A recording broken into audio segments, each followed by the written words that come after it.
राष्ट्रीय जनगणना कार्यक्रमाच्या स्वगणना टप्प्याला आजपासून अकोला जिल्ह्यात सुरुवात झाली। जिल्हाधिकारी कार्यालयात पालकमंत्री आकाश फोंडकर यांच्या उपस्थितीत जिल्हास्तरीय शुभारंभ करण्यात आला। नागरिकांनी स्वतः माहिती भरून राष्ट्रीय कर्तव्य पार पाडावे असे आवाहन यावेळी करण्यात आले।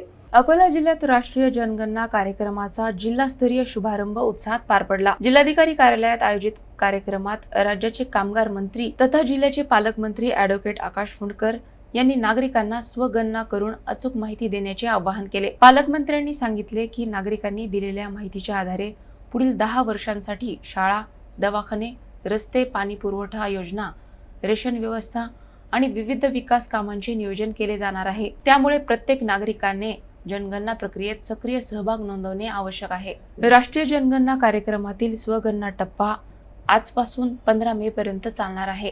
त्यानंतर 16 मे ते 14 जून दरम्यान प्रगणक घराघरात जाऊन माहिती संकलित करणार आहेत। संपूर्ण प्रक्रिया डिजिटल पद्धतीने पार पडणार असून नागरिक मोबाईलद्वारे स्वतः माहिती भरू शकतात। यावेळी जिल्हाधिकारी दिलीप स्वामी, जिल्हा परिषद मुख्य कार्यकारी अधिकारी अनिता मेश्राम, पोलीस अधीक्षक अर्चिक चांडक, निवासी उपजिल्हाधिकारी गजेंद्र मालठाणे यांच्यासह विविध विभागांचे अधिकारी उपस्थित होते।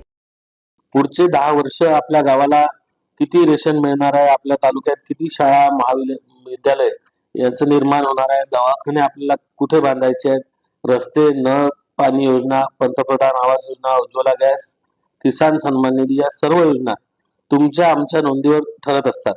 तुमची नोंद तुमचा विकास 2027 ची जनगणना ही ऐतिहासिक ठरणार आहे, कारण केंद्र सरकारने मान्य पंतप्रधान नरेंद्र मोदीजी यांच्या डिजिटल इंडिया संकल्पनेनुसार ही जनगणना पूर्णपणे डिजिटल पद्धतीने करण्याचा निर्णय घेतला आहे।